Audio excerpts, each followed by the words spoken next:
সম্মানিত অতিথিবৃন্দ, সম্মানিত শ্রদ্ধেয় শিক্ষকবৃন্দ, সম্মানিত শ্রদ্ধেয় চিকিৎসকবৃন্দ, আমার প্রিয় শিক্ষার্থী ভাই ও বোনেরা,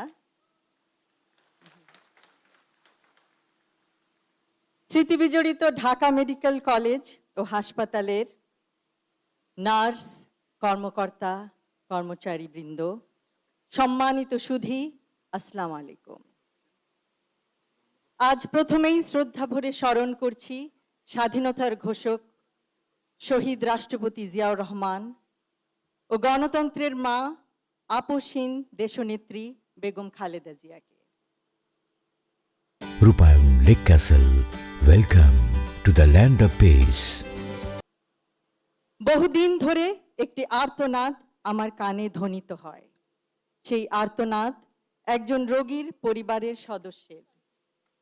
মস্তিষ্কে রক্তক্ষরণ হওয়ার সুষ্ঠু ডায়াগনোসিসে ব্যর্থ আমাদের ওয়ার্ডের সকলে, কারণ সিটি স্ক্যান মেশিন সেদিন অকেজো ছিল।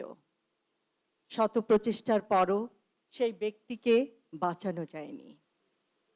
Third year, fourth year, fifth ইয়ারে, পরবর্তীতে ইন্টার্নশিপের সময় ঢাকা মেডিকেল কলেজ হাসপাতালে অনেক সময় দেখেছি, উপলব্ধি করেছি সেই অসহায়ত্ব।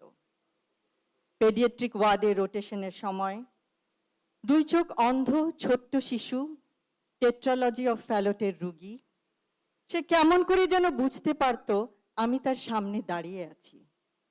তাকেও হারাই অপারেশনের টেবিলে। অথবা অ্যাপ্লাস্টিক অ্যানিমিয়ায় আক্রান্ত একজন গৃহকর্মী, যে যন্ত্রণায় চিৎকার করত, অন্য রোগীদের অনুরোধে তাকে বারান্দায় শত গরম থাকা সত্ত্বেও স্থানান্তর করা হতো। গাইনোকোলজি অ্যান্ড অবস্টেট্রিক রোটেশনের সময় সেই দিনের কথা প্রায় মনে পড়ে, যখন আল্ট্রাসনোগ্রামে অষ্টম কন্যা শিশু হবে জানায় স্ত্রীকে একাকী ওয়ার্ডে রেখে যায় জীবনের বোঝায় মুহ্যমান রিক্সা চালক স্বামী। তার অসহায়ত্ব হয়তো বোঝা যায়। শিশুটি জন্ম নেওয়ার পর দেখা যায় সেটি পুত্র সন্তান, কিন্তু শ্বাস নিতে দেরি। নিয়ে গেলাম পেডিয়াট্রিক ওয়ার্ডে, ইনকিউবেটরে। শিশুটি বাঁচে এবং পরবর্তীতে গোটা পরিবারের একসাথে হওয়ায় স্বস্তি পাই। বর্তমানে নিশ্চয়ই পরিস্থিতির উন্নতি হয়েছে। চাকুরি থেকে বরখাস্তের পর আর কখনো ঢাকা মেডিকেল কলেজ হাসপাতালে আসা হয়নি, কিন্তু আমরা চাই ঢাকা মেডিকেল কলেজ হাসপাতাল হোক একটি centre of excellence and compassion for patients in Bangladesh. একটি আশ্বস্ত করার বাক্য একটি ওষুধের মতো কাজ করে। চিকিৎসা বিজ্ঞানের ভিত্তি জ্ঞান হলেও চিকিৎসা পেশার প্রকৃত ভিত্তি মানবিকতা। চিকিৎসা বিজ্ঞানের অগ্রযাত্রা যতই প্রযুক্তি নির্ভর হোক না কেন, তার কেন্দ্রবিন্দুতে সবসময় মানুষই থাকবে।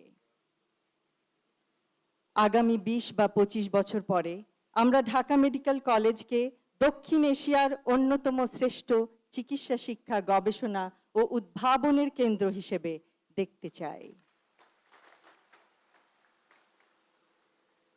ঢাকা মেডিকেল কলেজ হাসপাতালের আগামী অধ্যায়টি শুধু অতীতের গৌরবের ধারাবাহিকতা নয়, এটি হবে নতুন উদ্ভাবন, আন্তর্জাতিক সহযোগিতা, গবেষণায় উৎকর্ষ এবং মানবিক নেতৃত্বের এক নতুন অধ্যায়।